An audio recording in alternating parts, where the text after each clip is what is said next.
Hello aspirant, biosphere reserve की अगली कड़ी में आप सभी का स्वागत है। आप सभी ने अभी तक हमारे 4 से 5 एपिसोड देख लिए होंगे। अभी तक आपने अगर हमारा यूट्यूब चैनल सब्सक्राइब नहीं किया है तो वो कर लीजिएगा और बेल आइकन का बटन भी दबा दीजिएगा और अपने फीडबैक के तौर पर हमें अपनी प्रतिक्रिया भी ज़रूर दीजिएगा और इस कंटेंट को और ज़्यादा से ज़्यादा सपोर्ट करें और लोगों तक पहुँचाएँ, सहयोग करें और शेयर करें। Thank you. अगली कड़ी में हम शुरुआत करते हैं बायोस्फीयर के मेंट्रा IAS अकेडमी के द्वारा सिमलीपाल बायोस्फीयर रिजर्व। इसके ऊपर हम डिटेल से बात करेंगे, विस्तार पूर्वक बात करेंगे, समझेंगे सिमलीपाल बायोस्फीयर रिजर्व कहाँ पर है और ये भारत के किस कोने में फैला हुआ है और इसकी मुख्य विशेषताएं क्या क्या हैं, उसके ऊपर हम बात करने वाले हैं। तो सिमलीपाल बायोस्फीयर रिजर्व आपके सामने प्रस्तुत करते हैं। सबसे पहले जानते हैं इसका इंट्रोडक्शन, परिचय। सिमलीपाल बायोस्फीयर रिजर्व है कहाँ पे? तो अगर इसकी बात की जाए तो आपने उड़ीसा राज्य का नाम जरूर सुना होगा। उड़ीसा राज्य के मयूरभंज जिले के अंदर ये स्थित हैं। मयूरभंज जो जिला है उड़ीसा राज्य में, उसके अंदर इसके अगर क्षेत्रफल की बात की जाए तो 5,569 वर्ग किलोमीटर के दायरे में ये फैला हुआ विशाल एक बायोस्फीयर रिजर्व है। स्थापना इसकी 1973 के तहत प्रोजेक्ट टाइगर के तहत इसको शामिल किया गया था। अब आप लोग भी बताइए 1973 में ऐसी और कौन सी घटना घटित हुई थी जो पर्यावरण के लिए सबसे ज़्यादा महत्वपूर्ण थी। उसके बाद इसको 1994 में यूनेस्को बायोस्फीयर रिजर्व का दर्जा दिया गया। 2009 में यूनेस्को ने मानव और जैव मंडल कार्यक्रम में शामिल किया गया इसको। नाम की अगर उत्पत्ति देखी जाए तो सिमलीपाल नाम यानी कि सिमूल वृक्ष के आधार पर पड़ा है और सिमूल वृक्ष इस बायोस्फीयर रिजर्व के अंदर पाया जाता है और उसी के आधार पर इसका नाम पड़ा है सिमलीपाल। ठीक है। इसकी अगर ऐतिहासिक पृष्ठभूमि देखी जाए और ऐतिहासिक पृष्ठभूमि का विवरण किया जाए तो पूर्वी गंग वंश और मराठा शासन के दौरान संरक्षित क्षेत्र था, यानी कि उड़ीसा के ऊपर अगर आपने इतिहास में देखा होगा गंग वंश यहाँ पर स्थित था और मराठा शासन के दौरान ये एक संरक्षित क्षेत्र था, यानी कि मराठा शासक और गंग वंश जो थे इस बायोस्फीयर रिजर्व को प्रोटेक्ट कर रहे थे, इसको संरक्षित करते थे। कहीं ना कहीं वे पर्यावरण के महत्व को बहुत गहराई से जानते थे। ब्रिटिश शासनकाल में इसे शाही शिकार गृह के रूप में प्रयोग किया जाता था, क्योंकि यहाँ पे शिकार करने के लिए विभिन्न प्रकार की जनजातियाँ और उसके साथ साथ में यहाँ पे बड़े स्तनधारी जीव और पक्षी, बटरफ्लाई इत्यादि यहाँ पे पाई जाती थी। तो ब्रिटिश शासनकाल ने इसको क्या किया, शिकार गृह के रूप में प्रयोग करते थे। आगे अगर इसकी बात की जाए भौगोलिक विस्तार की तो ये सिमलीपाल बायोस्फीयर रिजर्व किन आधारों में फैला हुआ है, इसकी स्थिति और विस्तार की बात जाए तो राज्य उड़ीसा राज्य में ये फैला हुआ है। जिला मयूरभंज, पूर्व पर्वत श्रृंखला एवं चोटियाँ। सिमलीपाल बायोस्फीयर रिजर्व पूर्वी घाट की एक शाखा का अभिन्न अंग है। यहाँ पर कई प्रकार के पर्वत श्रेणियाँ या श्रृंखलाएँ हैं वो पाई जाती हैं। अगर उनमें से कुछ निम्न की बात की जाए, सबसे पहले मेगासीनी पहाड़ी इस क्षेत्र की सबसे ऊंची चोटी है जिसकी ऊंचाई लगभग 1158 मीटर है। दूसरी कराई खाई पहाड़ी यहाँ की दूसरी प्रमुख चोटी है जिसकी ऊंचाई लगभग 1000 मीटर है। इसके अलावा इस क्षेत्र में बारेपेल और कुंजाखैया और नवाना पहाड़ियाँ भी स्थित हैं। अगर इस क्षेत्र में नदियाँ कौन कौन सी हैं उनकी बात की जाए तो यहाँ पर इस बायोस्फीयर रिजर्व में कई महत्वपूर्ण नदियाँ निकलती हैं और बहती हैं। सबसे पहला बुद्ध बलंगा नदी, ये सिमलीपाल से निकलकर बालासोर जिले में बहती हैं। उसके बाद सालंदी नदी, ये ब्राह्मणी नदी की सहायक नदी है और यहाँ से निकलती है। जो ब्राह्मणी नदी है उसकी सहायक नदी सालंदी है। उसके बाद पलपाला नदी, ये मयूरभंज जिले की प्रमुख नदी है और अगर ये पूछा भी जाए आपको प्रीलिम्स एग्जाम में तो पलपाला नदी है वो मयूरभंज की प्रमुख नदी के रूप में जानी जाती हैं। उसके बाद स्वर्ण रेखा नदी, ये आपको यूपीएससी प्रीलिम्स एग्जाम में कहीं ना कहीं नाम है वो PYQ में देखने को मिलेगा। स्वर्ण रेखा नदी ये झारखंड और पश्चिम बंगाल की ओर बहती हुई जाती है। अगर यहाँ पे झरने और वाटरफॉल की बात की जाए, यहाँ पे कौन से जलप्रपात बनते हैं, तो सिमलीपाल क्षेत्र में कई खूबसूरत झरने स्थित हैं जो प्राकृतिक सौंदर्य के मनमोहक दृश्य हैं आपको देखने को मिलेंगे। सबसे पहले बैरही पानी जलप्रपात यानी कि वाटरफॉल, ये भारत का दूसरा सबसे ऊंचा जल प्रपात हैं यानी कि वाटरफॉल है, तो आप बताइए सबसे पहला कौन सा है। उसके बाद इसकी अगर ऊंचाई की बात की जाए तो 399 मीटर की ऊंचाई से ये झरना, ये जलप्रपात है वो गिरता है, वाटरफॉल है वो गिरता है। उसके बाद दूसरा जोड़ा जलप्रपात, इसकी ऊंचाई लगभग 150 मीटर है, ये भी इसी क्षेत्र के तहत आता है। उसके बाद एक जिसका नाम है उसकी जलप्रपात, छोटा लेकिन सबसे सुंदर और मनोभावक दृश्य है, ये भी एक प्रकार का जलप्रपात है और यहाँ पे आपको देखने को मिलेगा। अगर यहाँ पे जलवायु परिस्थितियों की बात की जाए या पारिस्थितियों की बात की जाए तो सिमलीपाल क्षेत्र में उष्णकटिबंधीय मानसूनी जलवायु पाई जाती है, यानी कि ट्रॉपिकल मानसून क्लाइमेट में आता है। ग्रीष्मकाल यानी कि मार्च और जून महीने में यहाँ का तापमान 40 डिग्री सेल्सियम तक पहुँच जाता है। अगर वर्षा ऋतु की बात की जाए तो जुलाई और सितंबर के दौरान यहाँ पर औसत वार्षिक वर्षा लगभग 2000 मिलीमीटर से ज़्यादा होती है। अगर शीत ऋतु की बात की जाए तो अक्टूबर से लेकर फरवरी के महीने तक तो यहाँ का तापमान 10 डिग्री तक गिर सकता है।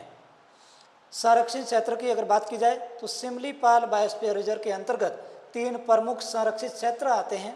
पहला सिमलीपाल राष्ट्रीय उद्यान, सिमलीपाल टाइगर रिजर्व और सिमलीपाल वन्यजीव अभ्यारण्य, ये तीनों इसी सिमलीपाल बायोस्फीयर रिजर्व के अभिन्न अंग हैं, इसी के अंदर आने वाले संरक्षित या प्रोटेक्ट एरिया हैं। अगर यहाँ की वनस्पति एवं जैव विविधता की बात की जाए तो यहाँ की वनस्पति और मुख्य वनस्पतियाँ कौन कौन सी पाई जाती हैं और यहाँ पे कौन से वन पाए जाते हैं, तो सबसे पहले उष्ण कटिबंधीय नम पर्णपाती वन है वो यहाँ पे पाए जाते हैं। अर्ध सदाबहार वन पाए जाते हैं, घास के मैदान पाए जाते हैं, 3 प्रकार के यहाँ वन पाए जाते हैं। यहाँ के अगर प्रमुख वृक्ष की बात की जाए तो इस बायोस्फीयर रिजर्व के अंदर जो प्रमुख वृक्ष हैं, पहला शाल, उसके बाद सागौन, उसके बाद सिमूल, उसके बाद महुआ और उसके बाद अर्जुन, ये यहाँ पे प्रमुख वृक्ष हैं वो पाए जाते हैं। अगर यहाँ पे जीव जंतुओं की बात की जाए तो यहाँ पर 42 स्तनधारी प्रजातियाँ पाई जाती हैं। कितनी? 42 स्तनधारी प्रजातियाँ पाई जाती है, 242 पक्षी प्रजाति पाई जाती हैं और 30 सरीसृप प्रजातियाँ और 500 से अधिक प्रजातियों की तितलियाँ यहाँ पे पाई जाती हैं। इसलिए इसको शिकारगाह भी कहा जाता है और शिकारगाह ब्रिटिश सरकारें या ब्रिटिश हुकूमतें इसलिए इसको मानती थी क्योंकि यहाँ पे अनगिनत प्रजातियाँ हैं वो देखने को मिलती थी। अगर प्रमुख वन्यजीव की बात की जाए तो बंगाल टाइगर यहाँ पे मिलता है, भारतीय हाथी भी आपको यहाँ पे देखने को मिलेगा, गोर है जिसका पिक्चर यहाँ पे दिया हुआ है वो भी आपको यहाँ पे मिलती हैं, शीतल वो भी यहाँ पे मिलती हैं, उसके बाद सांबर वो भी आपको यहाँ पे देखने को मिलेगा और जंगली भालू, ये यहाँ पे अलग अलग वन्य जीव हैं वो पाए जाते हैं। अगर यहाँ पे स्थानीय एवं विशेष प्रजातियों की बात की जाए तो यहाँ पे सफ़ेद बाघ जो वाइट टाइगर है वो यहाँ पे मिलेगा और यहाँ एक समय सफ़ेद बाघ भी देखे गए थे। उसके बाद पेंगोलिन यहाँ पे पाया जाता है, उसके बाद मालाबार विशाल गिलहरी इस क्षेत्र के अंदर पाई जाती हैं। जनजातियाँ, स्थानीय जनजातीय समूह यहाँ पे कौन कौन सी जनजातियाँ हैं जो यहाँ पे पाई जाती है और इस बायोस्फीयर रिजर्व के इर्द गिर्द के एरिया को कैसे वो संरक्षित करती है और कैसे इसका खास ध्यान रखा जाता है। आपने यहाँ पे जो जनजातियों के नाम दिए हैं ये कहीं ना कहीं आपने किसान आंदोलन या कहीं ना कहीं करंट अफेयर और यूपीएससी के प्रीलिम्स एग्ज़ाम और मेंस एग्ज़ाम के अंदर या फिर इंटरव्यू के अंदर इसके ऊपर सॉन्ग, इसके ऊपर बहुत सारी कथाएं, म्यूजियम्स इत्यादि सुने होंगे। ऐसी ऐसी जनजातियों के नाम हैं जिसको आप भली भांति पहले से जानते हैं। सबसे पहले बात करते हैं संथाल जनजाति। संथाल जनजाति से कौन नहीं जानता। संथाल जनजाति हैं वो उड़ीसा, झारखंड और पश्चिम बंगाल में फैली हुई तीनों एरिया में ये जनजाति हैं वो पाई जाती हैं। कृषि और पशुपालन इनका मुख्य व्यवसाय हैं, तो ध्यान रखिएगा। संथाल जनजाति है वो कौन कौन से राज्य में पाई जाती है, तो ध्यान रखिएगा उड़ीसा, झारखंड और पश्चिम बंगाल के अंदर ये जनजाति पाई जाती है। इनका मुख्य व्यवसाय क्या है, तो मुख्य व्यवसाय है पशुपालन, एनिमल हस्बेंड्री इनका व्यवसाय है। उसके बाद दूसरी जो जनजाति है उसका नाम है मुंडा जनजाति। मुंडा आपने जरूर सुना होगा और बिरसा मुंडा का नाम तो आपने जरूर सुना होगा। भगवान बिरसा मुंडा जो जनजाति पर्यावरण क्षेत्र को संरक्षित करने के लिए अपना सर्वोच्च बलिदान दे देते हैं। और उनके ऊपर अभी बहुत सारी न्यूज़ में आपने सुना होगा, और यूपीएससी इनके ऊपर कई बार प्रश्न पूछ चुकी है। तो आप बिरसा मुंडा के ऊपर या भगवान बिरसा मुंडा के ऊपर विस्तार पूर्वक जानकारी को कलेक्शन जरूर कर लीजिएगा, ताकि आपके प्रीलिम्स में 2 नंबर का प्रश्न छूटे नहीं, और मुख्य परीक्षा में आपको प्रश्न पूछे जाता है उसका भी आंसर आप सही तरीके से दे सकते हो। तो मुंडा जनजाति यहाँ पे मिलेगी। इनकी जो भाषा है उसका नाम मुंडारी है। शिकार और जूम खेती के लिए ये जनजाति हैं वो प्रमुख मानी जाती हैं और इसी के लिए ये विख्यात भी हैं। उसके बाद तीसरी जो जनजाति है वो है हो जनजाति। ये जनजाति झारखंड, उड़ीसा में पाई जाती हैं। ये जनजाति कहाँ पाई जाती है? झारखंड, उड़ीसा के अंदर पाई जाने वाली हैं। ये लकड़ी के शिल्प और कृषि में निपुण होते हैं। किस लिए निपुण होते हैं?